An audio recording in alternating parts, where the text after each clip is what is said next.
Welcome everyone to the Institute for Perinatal Quality Improvements Innovation webinar. We're so thrilled to have with us today Dr. Lisa Kane Low, who will be discussing the Michigan Obstetrics Initiative Quality Improvement Focus on the use of intermittent auscultation. And we have the honor also of having a guest cameo from Amy Romano. And I will introduce both of them after I give a brief overview of updates from the Institute for Perinatal Quality Improvement. Just to remind you, the mission of the Institute for Perinatal Quality Improvement is to expand the use of improvement science to eliminate preventable perinatal morbidity and mortality and end perinatal racial and ethnic disparities. We're very concerned about the fact that there are approximately 3 to 4 times more pregnancy-related deaths to non-Hispanic Black women compared to non-Hispanic white women, whose ratios are 13.8.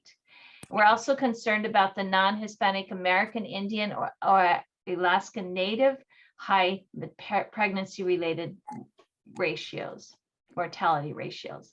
We're also very concerned about the rise in severe maternal morbidity and are doing all that we can to reduce these both morbidity and mortality.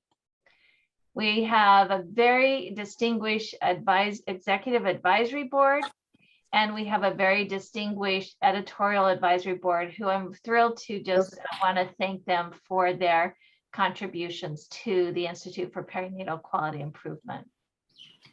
So just a few updates. This month, PQI turned 6 years old. So let's all like, woo, yay, PQI. It's a lot has happened in those 6 years. I'm just going to give a couple of updates. One is we have been going strong with our Speak Up program, and just want to remind everyone that conversation is where change begins. And we all have the power to change the conversation. So Speak Up is an acronym as well as a mnemonic.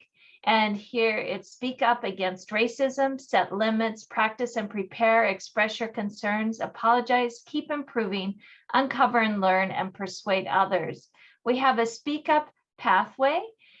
So there's the Speak Up champion level, Speak Up ambassador, and then some people who have become both a champion and an ambassador are then eligible to apply to become faculty, and then we will be selecting shortly our first set, announcing applications for applying to become a faculty member. And we are thrilled that we have approximately 1,200, a little over 1,200 Speak Up champions, and we want more. We hope you join us. This is a map showing where our Speak Up champions are located in the United States. Very, very exciting.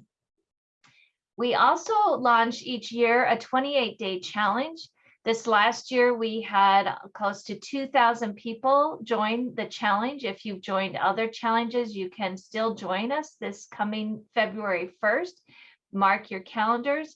We will have registration open in the fall.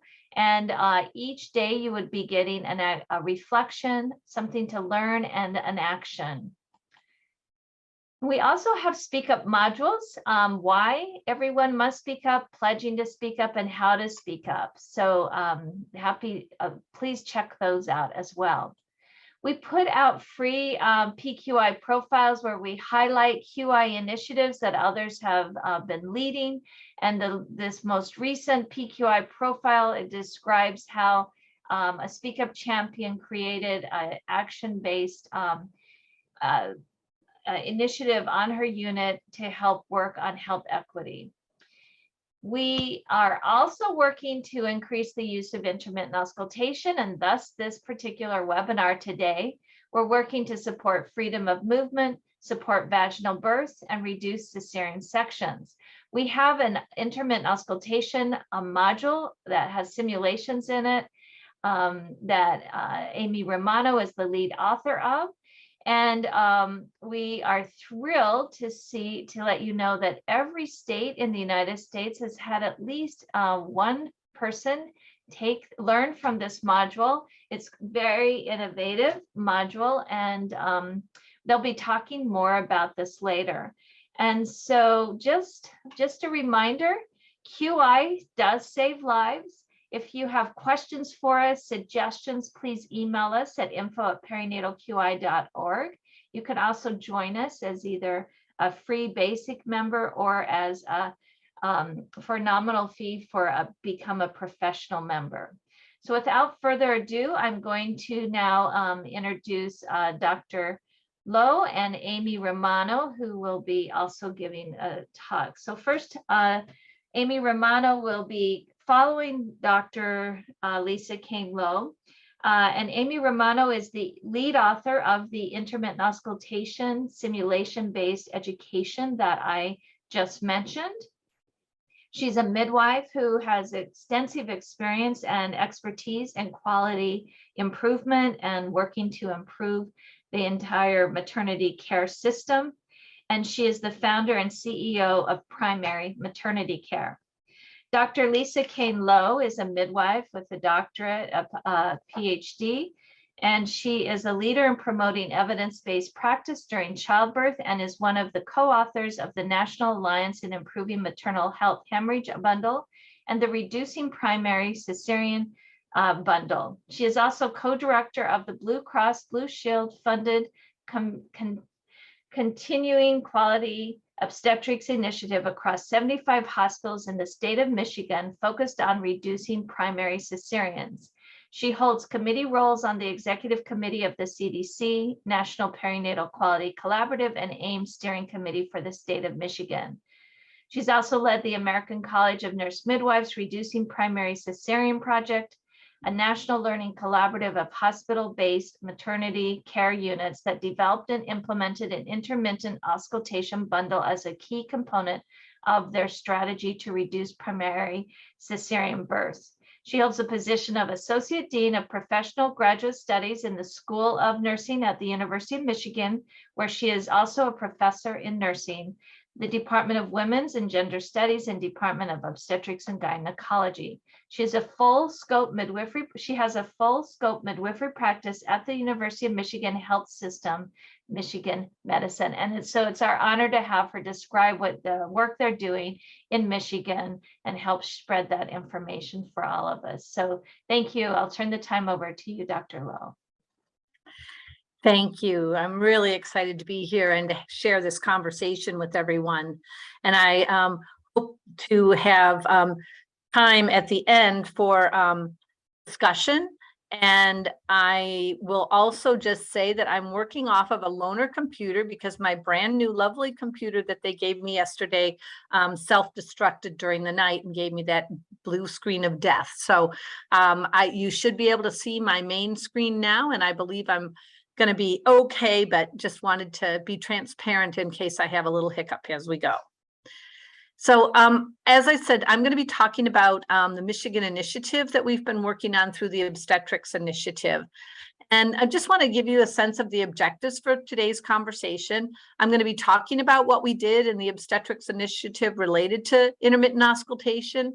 And we'll talk a little bit about utilization of IA during COVID, but I also want to leave that for questions as well, depending upon where people are in that conversation and whether or not they're seeing COVID as a barrier to being able to do IA. And then we're going to talk about key strategies used to support hospitals doing this quality improvement process to increase utilization of intermittent auscultation. So this is the general outline. I'm not going to spend a lot of time in the depths of evidence. I'm going to move from the standpoint of it being an evidence-based practice and looking at how we've been able to do quality improvement projects as a full collaborative. And so first I'm going to introduce you to the OBI a little bit and then talk about how we scaled up, the lessons we've learned, and then some of the barriers to success and some musings about where we might be going, and also to think about ways to strategize if you want to be able to do this kind of work at your sites as well. So to just give you some background, the Obstetrics Initiative is a statewide data-driven quality improvement project. We're comprised of 75 Michigan maternity hospitals. And just to clarify, only 68 of those collect data where they actually get funded to collect data. The remaining have a different relationship and may do different data collection. But when I'm talking about the data, it's representative of the 68 hospitals unless I clarify differently. And our statewide collaborative is to create optimal maternity care experiences for all Michigan families. So while it's funded by Blue Cross Blue Shield, it is intended to be for all of the individuals at those hospitals that are part of the collaborative, regardless of insurance type. And the first initiative we're focusing on is supporting physiologic vaginal birth and safely lowering the cesarean delivery rate among low risk for cesarean delivery patients. And so the other caveat about the data that I'll be showing you is that it focuses on the NTSB C-section, or people who are having their first birth at term in a vertex presentation and are singleton. So it's not representative of all those just below 37 weeks gestation, or who may have had a preterm delivery for whatever reason, or having a subsequent delivery. Our overall mission as OBI has been to lead this statewide collaboration to create these optimal maternity care experiences.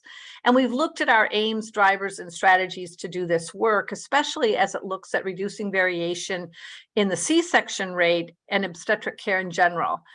Our work aligns with the Institute of Medicine's quadruple aim and is based on evidence-based principles for practice. So we look at supporting measures and evaluating those using metrics from clinically abstracted rapid cycle data reporting systems, and having quarterly implementation progress reports, so that we really can try to look at interim steps, process measures, as well as outcomes in the quality improvement work that we're doing as a collaborative.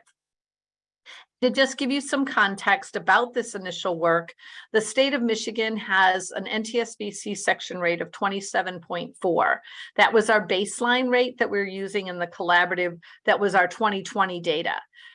In 2021, we decided to set a stretch goal, which was to reduce the NTSB C-section rate in the state by to 24.7, which was a 10% reduction.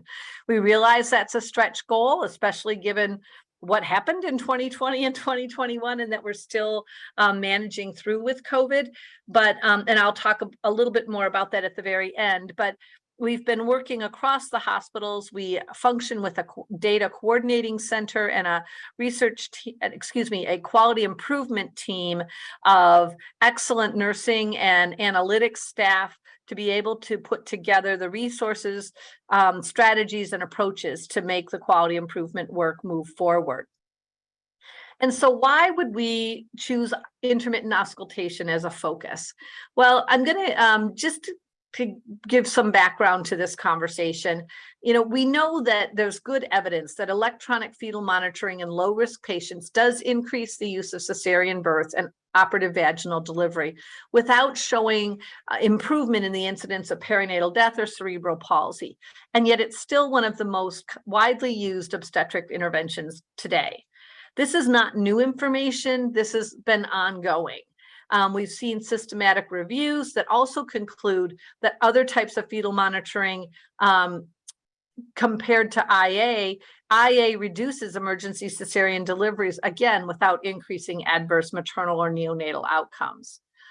IA also offers the advantage of freedom of movement, promoting shorter labors, fewer second stage abnormal fetal heart rate patterns, and again, decreased cesarean birth rates. So taken together, intermittent auscultation is often noted as a high opportunity for reduction of NTSB C-section rates. But then many people will refer to the fact that IA is a thing of the past, not contemporary obstetrical practice today, especially given the high rate of utilization of continuous electronic fetal monitoring. But what we noted in our data collection process is that abnormal fetal heart rate tracings is the second leading cause of primary cesarean deliveries in the state of Michigan for the NTSV population. And when we looked at that, and also in the literature, it consistently is noted to be usually the second leading cause, abnormal fetal heart rate tracings, the second leading cause leading to primary cesarean deliveries. And so when we look at that more carefully, what we saw, as I noted in 2020, was that it was the second leading cause consistent with the literature. But then when we were doing a lot of work around looking at labor dystocia and compliance with meeting the criteria for a true diagnosis of dystocia, all of a sudden, abnormal or indeterminate fetal heart rate tracings eked up and became the #1 reason for NTSV C-sections in our data set. Now, one might say, well, is that provider behavior? You say abnormal fetal heart rate tracing, I say dystocia. Because we were putting the lever on dystocia, it's not uncommon to see that kind of foray into another diagnosis, is the way I'll say it. But in reality, it also raised the question for us of what might be going on. You'll also note that this was occurring during a period of time with the presence of COVID and questions about what's happening in placental health and well-being, and whether or not that might be contributing to abnormal fetal heart rate tracings and potentially NTSV C-sections as well. And so we felt that we really needed to take a more careful look at what was going on in this space. And we also were hearing from our work groups that a lot of the teams at the different hospitals were very interested in looking at intermittent auscultation.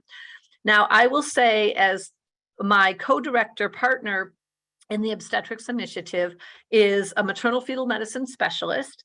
And when we first started doing this work together, we agreed that it was not the time to bring fetal assessment to the forefront.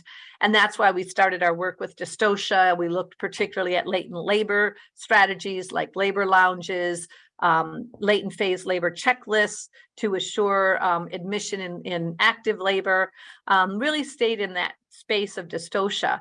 But when we were hearing from the sites that they were very interested in moving in this direction, the combination of the literature base, what we were seeing in our own data, and then what I would consider the open door of opportunity with sites asking for us to consider this, we felt it was time to move forward and to address intermittent auscultation as a component of fetal assessment and an opportunity to reduce NTSV C-section rates. The evidence, as I noted, is supportive of the use of intermittent auscultation. This is just a summary slide that you may have seen in other presentations, and I think it just brings things together quite nicely. When we look at the systematic reviews, multiple trials, yes, they are trials that some will point to and say, well, they were on a different population, they were older, but in reality, we've never seen different outcomes with trials. And the trials that are currently being done aren't even asking the question anymore about intermittent auscultation compared to continuous. They're working on the assumption that electronic fetal monitoring is the standard, and instead are assessing whether machine learning or artificial intelligence and computer generated interpretation of the strip is as effective as human review and interpretation. So it is a step to the side to say, wait a minute, let's not bypass intermittent auscultation as a strategy, and the evidence does support it. I will note that when some people bring up, well, it doesn't completely support safety, they cite a decrease in neonatal seizure rates. And in the research that's been done, there's one fewer case per 667 continuous electronic fetal monitored labors. The other thing is the clinical significance of the seizures, not to minimize that as a potential concern for families, but the clinical significance is not there, that these aren't long-term abnormal neural development or abnormal outcomes. So it does present you with a solid evidence base to move forward. And summaries that we've seen, publications calling out the opportunity to look at intermittent auscultation compared to electronic fetal monitoring. And this is one of the quotes that I like to just use as a summary, that all the randomized controlled trials of electronic fetal monitoring compared with intermittent reveal that electronic fetal monitoring statistically significantly increases instrumental and cesarean deliveries for women, but provides no long-term benefits for children. And so it's putting the convenience and workflow patterns of providers above the actual well-being potentially of the birthing person, who is at higher risk simply because they're having continuous electronic fetal monitoring to have a cesarean delivery. In addition, all of our professional organizations do note that this is the evidence base, and that for low risk or healthy individuals, intermittent auscultation is an appropriate method for fetal assessment during labor. And when I say low risk, the definition of low risk in the context of the utilization of intermittent auscultation is focused on low risk for fetal acidemia. So that it's usually the term healthy, well, not with other comorbidities, and what those comorbidities are vary, and we'll talk a little bit about that.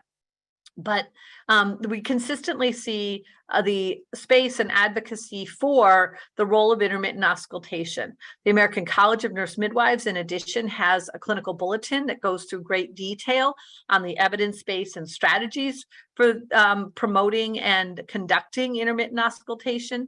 And then we even have consumer campaigns focusing on the fact that the type of monitoring used for your baby's heartbeat during labor does align with potential for increased risk for cesarean birth. And so taken together, it seems like we have, like I said, the solid evidence base, professional organizational support, and consumer interest and demand. And so in the context of a quality improvement process, looking at our intermittent auscultation, this is one of those diagrams that all of our QI advocates will be all over this kind of a diagram, because it's often how we put together our thinking on what we're trying to measure, the steps we need to take to measure it, and what our outcomes will be. And in this, if you look at the top, you'll see increase the use of intermittent auscultation with the goal to reduce emergency cesarean deliveries without increasing adverse maternal or neonatal outcomes. That was our goal and focus. In order to do that, the process measure that we chose was to focus on the increasing the number of eligible patients who would have intermittent auscultation ordered at admission. And in addition, we also would have a process measure looking at the number of individuals who had intermittent auscultation during active labor as well. So at admission, type of monitoring during active labor. And then each site was able to individually determine what their unique steps needed to be for implementation. But we provided centralized resources and opportunity in order to be able to put it all together so that people had a sense of what their opportunities were, where there were spaces to design unique steps because of their unique culture or environment. And then we also provided resources that could be tailored to each of their sites. And I'm going to walk through that in a little more detail. So the first thing that we did was we had available to our hospital sites an intermittent auscultation bundle. And those of you that are familiar with the safety bundles that are often a part of the Alliance in Maternal Innovation Program, or AIM, they use the bundle format to be able to address consistency in the application of evidence-based strategies that, when taken together, have the opportunity to have the effect that's desired. The intermittent auscultation bundle is one that was originally developed by the Reducing Primary Cesarean program participants with the American College of Nurse-Midwives. And both Amy and I had an opportunity to be leading this work within FACNM at the time. And then as OBI began to be interested in this area, we participated in some updates, which PQI also supported and worked on us with. The bundle basically is organized around assuring you have quality policy, standardized order sets, staff education and training, equipment to perform IA, shared decision-making tools, and data collection processes. And I'm going to break that down a little bit more. Consistent with the organization of a bundle, it has the R's, only we use different R's than were being used for the context of hemorrhage management. We had readiness, all the things that need to be in place as you're beginning to prepare to do this work. Risk and appropriateness assessment, determining risk at admission and throughout labor to determine who was eligible or not. The reliable delivery of appropriate care when someone was eligible for intermittent auscultation. And then recognition and response when there were transitions from eligibility for IA. And this is a really important component. And one of the things that often happens when you're working on intermittent auscultation is that you also improve the communication and strategies for addressing category 2 tracings as well, because that's your fallback. If you're hearing something of concern with intermittent auscultation, your next step would be to validate or review with continuous electronic fetal monitoring, and then determine whether you need to truly have a category 2 tracing, and then the steps that you would move forward with to manage that, compared to being able to go back to intermittent auscultation. And then making sure that you're collecting the necessary metrics and measures, both that document the training and competency, as well as the outcomes, including balancing measures and patient-reported outcomes about the experience of using intermittent auscultation. So this was the bundle as a whole, and each site was provided with this opportunity to have the bundle available and to begin working through it. And the key concepts, as I noted, is that you're really trying to set intermittent auscultation as a standard of care for all eligible birthing people. And it included the transition from intermittent auscultation to electronic fetal monitoring if needed, and vice versa, based on evidence-based evaluation. So this is where that ability to determine if this is a category 2 tracing or not that requires continuous, or whether you really have a category 1 tracing that warrants returning back to the utilization of intermittent auscultation. A key element was also shared decision-making with the birthing person and their families regarding fetal assessment options. There's variations on how people accept and desire different types of monitoring, and including that their shared decision-making, informed choice about what they preferred for their monitoring approach was a critical element of the bundle as well. And then, as I've noted, the evidence-based review of category 2 tracings was also a key concept. In terms of the patient focus within the bundle, the birthing person, not the monitor, is the most important thing in the room. And the bundle really acknowledges that in terms of it has the person centered and the care being delivered to them in context, but it also avoids some of the risk of bias or assumptions about who is or is not interested in intermittent auscultation, because it sets the stage for universal application of eligibility for intermittent auscultation, as opposed to it needing to be a part of a birth plan or articulated as a unique desire or choice. IA facilitates freedom of movement, reduces discomfort from the constant pressure of presence of monitors on the abdomen. And I will say that telemetry is not a substitute for intermittent auscultation. The challenges of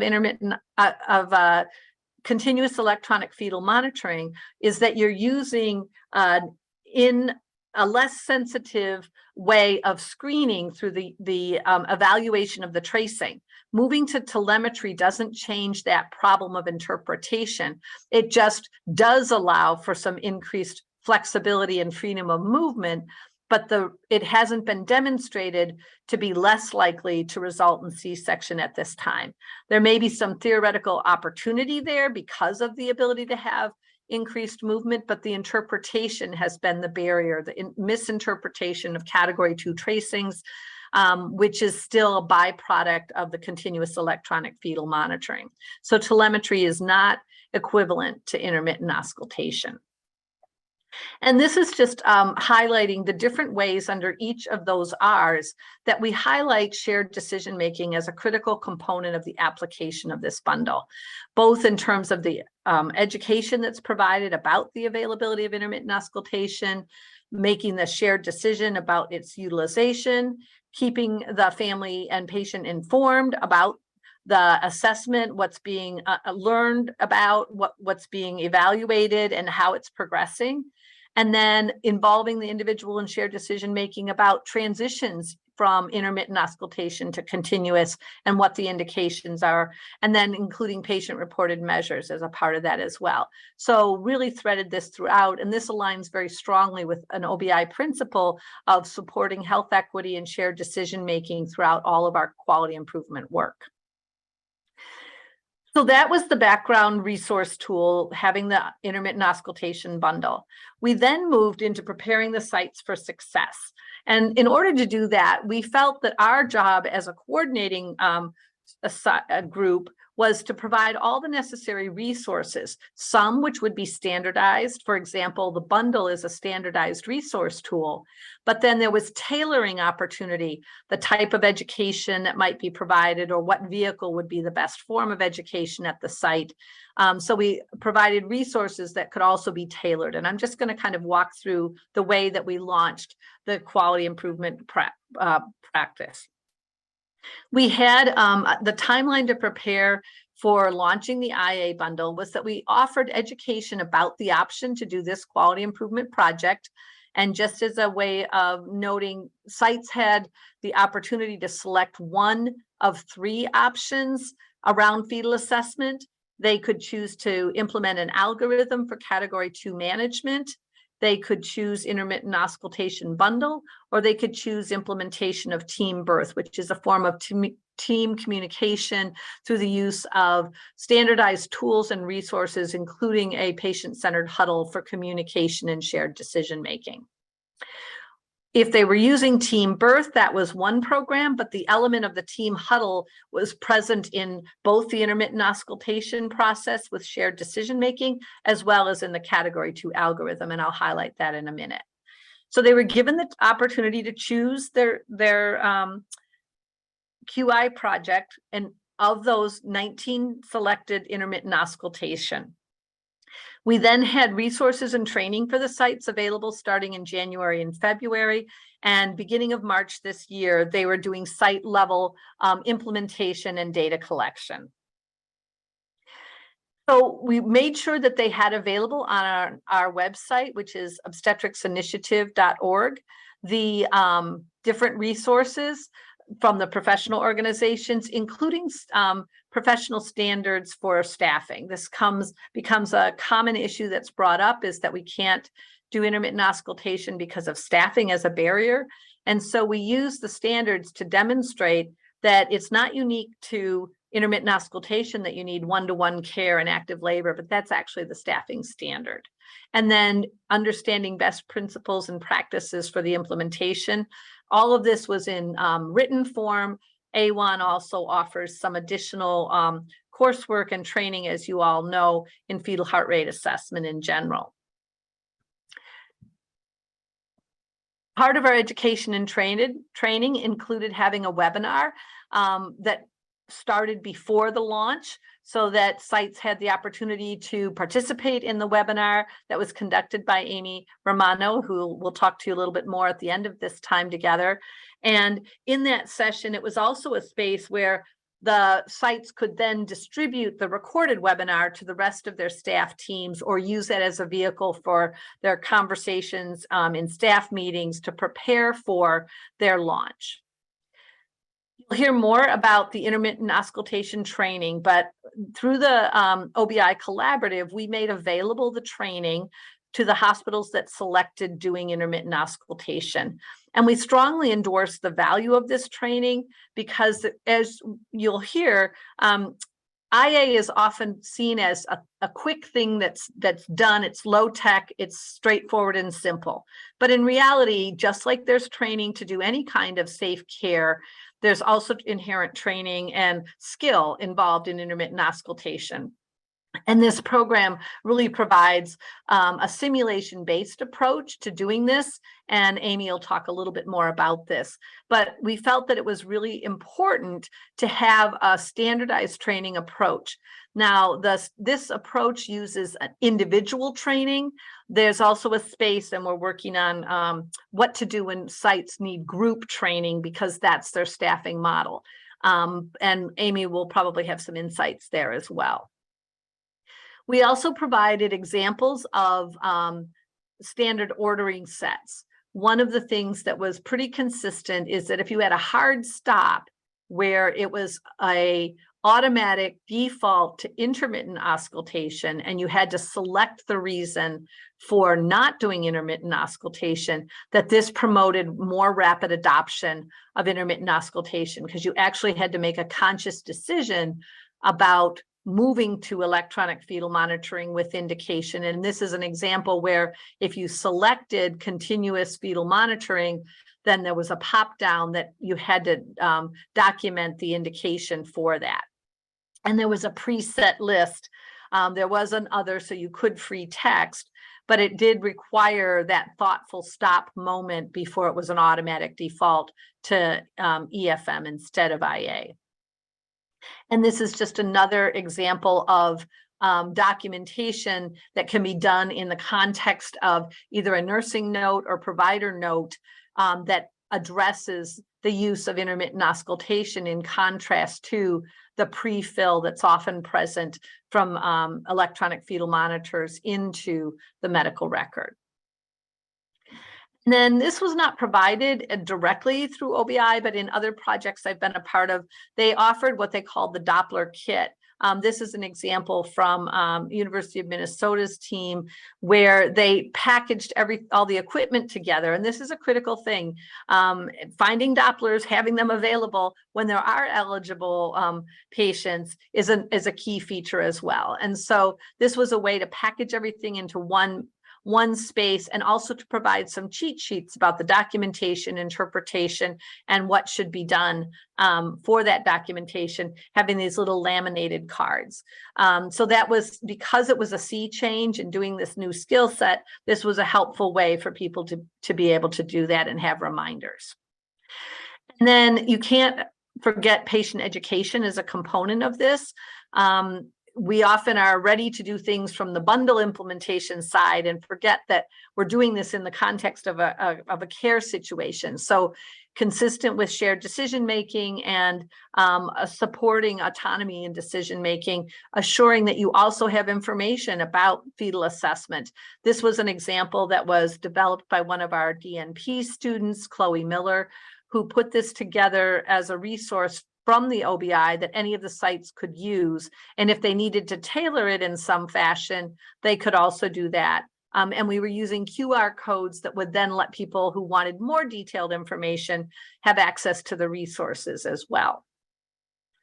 And then finally, you can't do any QI project without having standardized data collection. And so what we did in our workstation, which is a data collection platform where chart abstracted data is being entered, we began to offer new reports related to intermittent auscultation that included the IA rate of the process measure, which was ordering at admission for all eligible patients. And then if it wasn't ordered, what was the documented reason, and the indicators for what would be considered evidence-based reasons for not moving forward with intermittent auscultation. And then if they were using something other than that, that also afforded an opportunity for people to identify non-evidence-based reasons for not doing intermittent auscultation, which could then have remediation and education to address. So these workstation reports, this is what they look like actually from the workstation, and it lets each hospital be able to follow their progress, and they'd be able to see their own hospital compliance, as you can see noted, and then the collaborative wide participation level for all of the hospitals that were participating in the use of IA. And we also provided a tracking template, and I'll explain the elements in this a little bit more. But not only were we looking at the process measure of the admission order and for eligible patients to have IA, and then the outcome was the NTSB C-section rate for abnormal fetal heart rate tracings. But we were also looking at a couple other components that had to do with how you disseminated the information and evaluated and assessed your implementation strategies. So what we did was, while we looked at that intermittent auscultation ordering, we also asked the teams to have regular meetings with their site level teams to talk about their progress, to look at their data. And we have a system for documenting that, where they submit a report. And then they also have a quarterly program monitoring report that looks more at the qualitative aspects of implementation, barriers to implementation, where they are in their timeline for implementation, so that from the central coordinating center, we can reach out, we can support those that might be struggling, and we can also celebrate those who are exceeding and doing really well. So all of this was made available in our workstations, and it was very clear what was being measured, when it was being measured, and what credit they would get for this pay for performance model program. And again, this is just looking at the specificity of the IA ordering at admission. These are the rationale that we've listed. Now, I will say it gave us a bit of pause to include patient prefers continuous electronic fetal monitoring, because our fear was that that would become the default for all cases. But after taking a breath and moving forward, we did include that to be consistent with our shared decision-making model. We also included it because if there was a real preponderance of that as the primary indication for why IA wasn't being done, it also represented a quality improvement moment to be able to go back in and look at where patient education should be occurring about this, and to explore in more detail at a site level what might be happening to have patients think that continuous was optimal compared to intermittent auscultation, and explore that in more detail. And we also looked at the need to have the order sets, as I noted. So the written documentation by providers on admission, why they were doing what they were doing, and then the order sets were the two combined ways that at the site level that they felt they could most assure compliance with the project overall. And so in March, they started collecting that in, it should be March of 2022, excuse me for that error. And then compliance is calculated based on the data that's abstracted in the workstation to look at the number who actually are eligible compared to the number who actually do have intermittent monitoring ordered. And this just gives you more detailed about the submission of the quarterly meeting minutes and information. And then, as I said, the qualitative aspect of how are they doing with their project? How is it being implemented?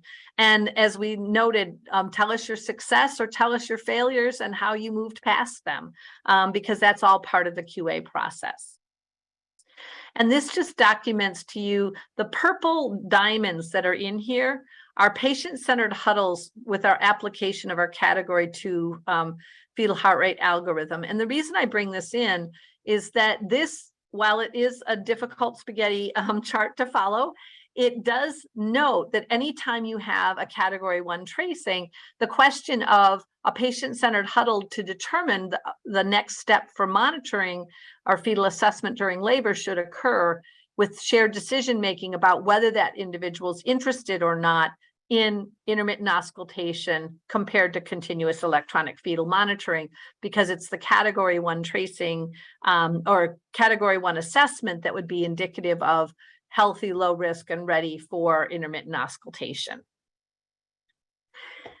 So I'm just going to provide some highlights of what we've been doing in terms of the implementation side and raise some cautions and talk about risks and benefits of doing intermittent auscultation work. I've repeatedly talked about using a QI approach. You want to engage your team, but in order to really get your team engaged, you have to make sure that there's more than one champion, and ideally that your champions include nursing as well as if you have midwives and physician providers, so that you really have an interdisciplinary, multi-stakeholder team. Because this is a challenge both in terms of having the readiness to do the skill, and also support from the providers to allow that skill to be developed and practiced in the unit, so that you can't just have a skill-ready nursing staff, but a provider team that's not willing to order intermittent auscultation. Then you're setting yourself up for discordance and a lack of team approach to the process. So assessing your readiness and looking at the unit culture. In the OBI, we've been using the Labor Culture Index that is looking at unit culture as it relates to promoting and supporting an environment of vaginal birth and reduction of NTSV C-sections. One of the items on there was asking about whether or not your team agreed or disagreed with the need for, was doing too much continuous electronic fetal monitoring. And if you found on that instrument scale that there was a very high agreement that they were doing too much by the nursing staff, but the physician staff were all agreeing that we're all saying, no, we're not doing enough, then you've got a different cultural problem to overcome to build your team, instead of finding that maybe everybody's in alignment and is ready for that movement. So making sure you really have an assessment of the readiness, have the available equipment, and then assuring that you have a policy in place. The policy can't just be intermittent auscultation for this patient population, but how it's done, when you need to transition from one form of monitoring to another, and then you need to really follow that policy. Most often, when you're doing something like intermittent auscultation, because it's not seen as the norm, it's going to come under most of the scrutiny if there's ever a problem or concern about how it was applied. So staying true to your policy is another key component of this.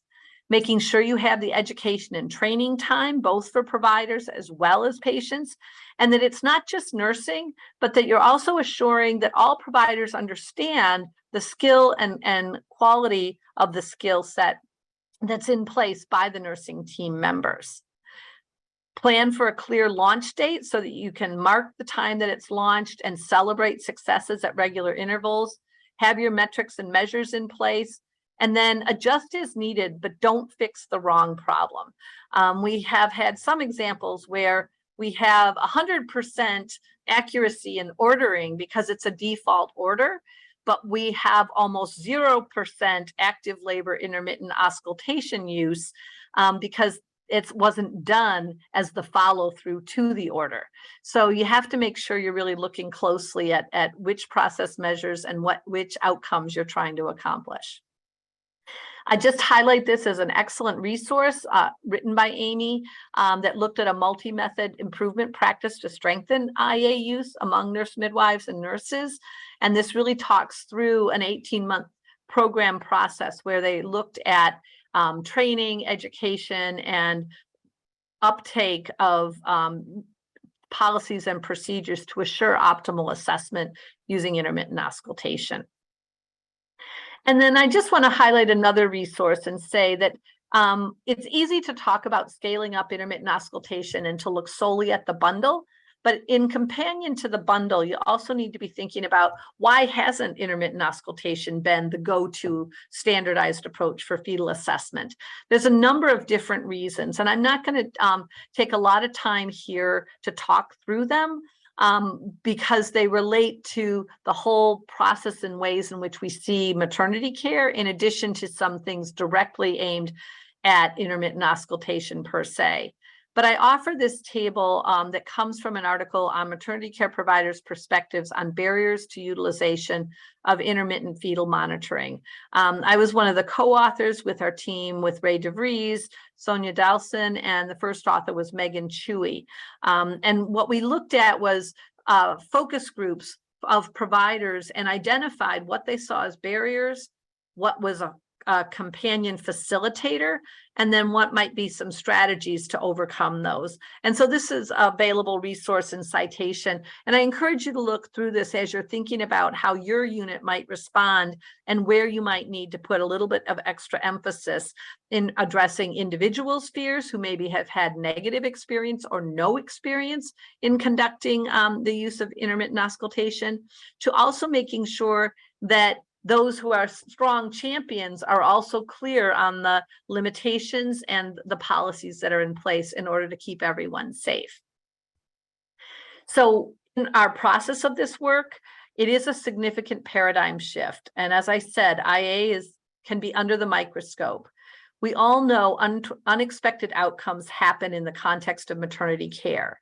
When it happens in the context of intermittent auscultation will become the primary factor that's cited. And it's important to assure that you're looking at all of the elements of quality and safety whenever you're doing anything or any review. And that includes assuring policy has been followed, training and competency was in place, and not assuming that intermittent auscultation is just a simple thing. And that's where the training simulation comes into play. I already noted unit culture as a key area of emphasis that needs to be addressed. If you're in a space where everyone's afraid of intermittent auscultation, it's going to take a lot more pre-work before you can get to the actual launch of its utilization. Making sure you're engaging all of the champions, but also understanding where the detractors and naysayers are. And none of this is unique to intermittent auscultation use. This follows any kind of quality improvement initiative. But I note it because sometimes we like to speak to the choir. And as I noted, ordering is not the same as doing intermittent auscultation. So one risk and vulnerability we have seen is that because documentation and process measure is focused on the ordering, we do have scenarios where the ordering is high, but the application and follow through is low. We know when we're implementing this kind of work that you have to make space for pain points, and those do come up. There will be people worried about whether what someone is hearing is actually accurately reflected. Remember, all that we do with fetal monitoring is visual, and intermittent auscultation is auditory, and we don't have that same auditory experience together as we do when we look at something visual. So working through trust and avoiding compromise, finding compromise when you can, respecting patients' desires, and not everybody will be on board, and still respecting patient desires, and then understanding that it's a new skill. And so allowing for time and training is just essential. What we're seeing so far, and this is one of our control charts for how the collaborative is doing, and we've just gotten started, but we can see sites that have as high as 100% compliance. Unfortunately, that's also the site that is having the challenge with implementation, but we also have sites that are really at the lower end and are working towards it. And we're able to monitor this as we go so that we can give sites feedback about how they're comparing to the collaborative and also how they're doing as individual sites. Intermittent auscultation is not for the faint of heart. It does take a lot of work, energy, and reframing workflow patterns. I haven't really addressed those, but there is some work out there that does address new workflow patterns for intermittent auscultation as well. So I'm excited to be able to see our hospitals be successful in this space and look forward to reporting on our ongoing progress as we go. And I'm going to stop there, and Amy's going to have a few words for you. Yeah, I'll just dive right in. And I know we don't have much time, but we did want to share a little bit more about the standardized education that has become really a critical factor in the project that Lisa referenced that I led, and then now in the work in Michigan.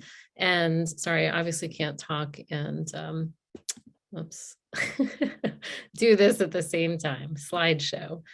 There we go. I'll just kind of briefly tell you a little bit more about the simulation-based education module that now PQI is available from PQI. This is about an hour-long online program that we developed. And it's an interactive, I'll show you some screenshots from it, an interactive simulation-based training that also assesses learner competency, and it's designed to improve intermittent auscultation skills. We provide a certificate of completion as well as contact hours. It's approved for 1.0. And we've had about 2,000 learners go through this program. We just launched within the last couple of weeks, the version 2, which has some enhancements because we were able to go through all the learner input, which has been extremely positive, but we got some suggestions about how to enhance the simulation videos. It's the request to add narration, which we did. I've added that skill to my resume. And then just improving, I think somebody mentioned in the earlier in the comments that the A1 book, for instance, has been updated. So we updated those and some other citations. And the whole program really is aligned with those A1 guidelines and recommendations. These are our objectives. So we wanted learners to be able to identify the benefits of IA compared with continuous electronic fetal monitoring, demonstrate auscultation and interpret fetal heart rate baseline, accelerations and decelerations, and then also describe how to distinguish between maternal and fetal heart rate during intermittent auscultation. And so it is a web-based module. It's built in a program called Easy Generator, which is really, really easy to use and user-friendly. It's built into a few sections, some of which are these first two, which are didactic, and then a simulation-based practice at the end. And so these are video-based simulations. This actually doesn't play, and we don't have a lot of time anyway, but these are just, it starts at the beginning of the contraction, you get this sort of visual information as well as the little figure here who goes from sort of smiling to furrowing her brow to crying. So you can, so the learner knows the context of where the person is in their contraction. And then there's an audio track that has, that we engineered in certain rates. And then, so the learning activity is actually to count and document those rates. And then there's additional learning activities around, understanding intermittent auscultation, the limitations of it, and so on. You can sort of see along the left-hand side some of the, different little topics, assessing baseline, changes from baseline, documentation standards, and so on. Oops, this is going backwards for some reason. I mentioned we've had now over 2,000 learners, but we did an analysis of our learners a while back when we were about 1,200. And so we've had a lot of midwives and midwifery students, as well as a large number of nurses and some nursing students go through the program so far. The majority of whom are in the hospital setting, although also we saw folks from birth center and home birth setting. And the original, the QI project that I had led was in the freestanding birth center model. So it was across a network of affiliated birth centers. And so this PQI version that we took sort of a model that we had developed in that QI project and created something that really could be used across different care settings. So you see in the program imagery from hospital birth as well as community birth settings. And this is what we saw when we did this in our QI project, as well as in our own learners, that the vast majority of folks don't come to this training with a large amount of experience performing intermittent auscultation. So you can see 16 plus 21%, that's over a third, or have, either that's how many have some, but more than half really feel like they don't have that prior training. So baseline education for a lot of learners is low, even though they're practicing midwives, practicing nurses, and so on. And virtually everybody agrees that they improved their readiness to safely perform IA. So as Lisa really emphasized, this education, the lack of sort of an approach to education, when you think of how much education is devoted to learning the other skills in labor and birth. This is not something you can just see one, do one, teach one. And we really need to understand, is everybody competent with this skill and confident with this skill? So this is where you can access the PQI training on the website. I believe that's in the chat. I also wanted to mention, these are just some testimonials. That was a great program. People really loved it, the user friendliness. And we've seen just a lot of enthusiasm and positive comments throughout. I actually wanted to share one other thing. We have a PMC, my company has currently enrolling for our summer program. This is for birth centers and community-based birth settings, a drills program where the clinical focus will be on managing first stage bradycardia and an intrapartum transfer. And so the case involves, using and interpreting intermittent auscultation findings and, applying those in the context of low risk out of hospital birth. And so the link down at the bottom is for people that might be interested in that or sharing it with others that you know, and we'll also be making this training available to participants in this learning cycle because of the clinical focus. Sorry, I brought us right up to the hour. I was trying to go quick. We do have one question. I think we'd just take 1 minute to answer.